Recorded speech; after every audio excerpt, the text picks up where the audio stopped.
Hello class. आज का हमारा टॉपिक है इन्वायरमेंट में फ्लोरा एंड फौना। इससे संबंधित आज कुछ बातें हम सीखेंगे। सबसे पहले इस चित्र के माध्यम से फ्लोरा और फौना को बताने की कोशिश किया जा रहा है कि फ्लोरा और फौना कुछ नया नहीं है। ये फ्लोरा का मतलब फ्लावर से है, यानी पौधों से, और फौना का मतलब एनिमल्स यानी जीव से हैं।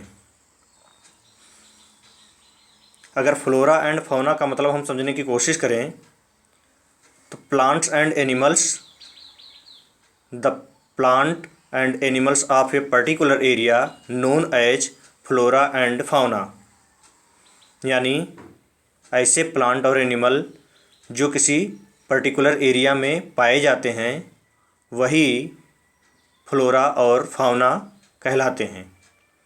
जैसे teak, jamun, sal mango are some examples of flora, while cheetah, wolf, leopard, chinkara and blue bull, Indian wren, squirrel, flying squirrel are some examples of fauna. इस प्रकार से जो हमारे वनस्पति हैं, जो हमारे जीव हैं, ये ही हमारे फ्लोरा और फौना कहलाते हैं। अगर फ्लोरा की मीनिंग हम लोग देखें, the term flora in Latin means goddess of the flower, यानी ये इसका अगर लैटिन मीनिंग निकालें तो ये कहलाता है फूलों की देवी। Flora is a collective term for a group of plant life found in a particular region. The whole plant kingdom is represented by this name, यानी यहाँ पर भी वही बात कही गई है कि किसी पर्टिकुलर रीजन में, एरिया में जो भी प्लांट्स पाए जाते हैं उन्हीं को हम फ्लोरा कहते हैं, और इनका जो ग्रुप पूरा होता है वो सब प्लांट किंगडम के नाम से जाना जाता है, प्रेजेंट करते हैं, और इसको फूलों की देवी भी कहते हैं। फाउना की मीनिंग अगर हम जानें तो fauna represent the animal life indigenous to a region. There are many explanation regarding the origin of the word. As per Roman mythology, fauna और Faunus is the name of the goddess of fertility. Another source is fauns which means forest spirits, यानी ये शब्द fauna जो है Roman से भी संबंधित है और इसे प्रजनन की देवी भी कहा जाता है। अब कुछ बातें इसके अंतर्गत जान लेते हैं। What is the difference between flora and fauna. Flora refers to all plant life, वही जो पौधे हैं वो फ्लोरा से संबंधित हैं, and fauna refers to all animals life, और जो जीवों का जीवन है वो फाउना से संबंधित है। Fauna can not prepare their own foods, fauna जो होते हैं वो अपना भोजन नहीं बना सकते हैं। So they depend upon the flora for their food, इसलिए वो फ्लोरा पर डिपेंड होते हैं। What is the importance of flora and fauna.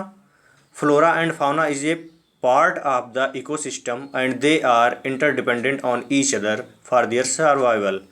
यहाँ पर ये बताया जा रहा है कि फ्लोरा और फाउना इकोसिस्टम के ही पार्ट हैं और ये एक दूसरे पे सर्वाइवल के लिए डिपेंड होते हैं।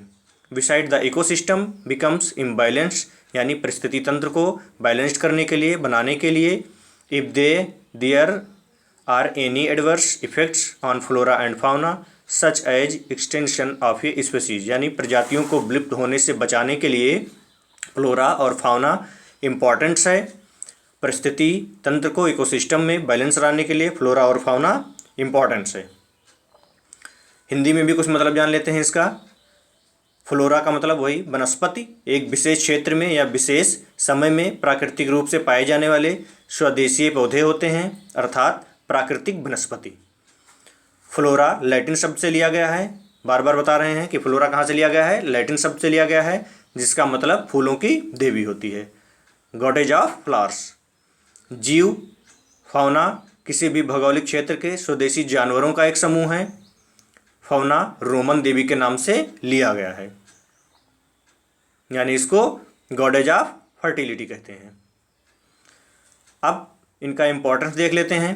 तो सबसे बड़ा इनका इम्पोर्टेंस है पारिस्थितिक संतुलन बनाए रखने के लिए, यानी इकोसिस्टम को बैलेंस करने के लिए फ्लोरा और फाउना इम्पॉर्टेंट है। वनस्पति और जीवों के बिना मानव जाति के लिए इस खूबसूरत धरती पर मौजूद होना असंभव है।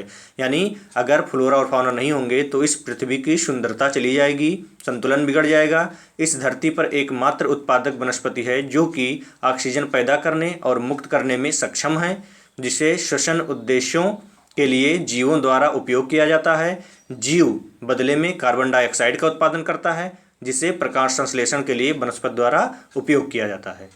कुल मिलाकर के पारिस्थितिकी संतुलन को, इकोसिस्टम को अगर बैलेंस करना है, संतुलित रखना है, तो इसके लिए फ्लोरा और फाउना इम्पॉर्टेंट है। दूसरा इम्पोर्टेंस इसका है सौंदर्य मूल। निसंदेह मनुष्य प्रकृति से प्यार करते हैं और उनकी सराहना करते हैं। हम में से कई प्रकृति की गोद में समय व्यतीत करना पसंद करते हैं, जैसे वन, प्राकृतिक क्षेत्र, पार्क, यानी ये हमारे प्राकृतिक सौंदर्य को बढ़ाते हैं। वनस्पतियों और जीवों की सौंदर्य मुख्य रूप से उनके प्रसार द्वारा किया जाता है।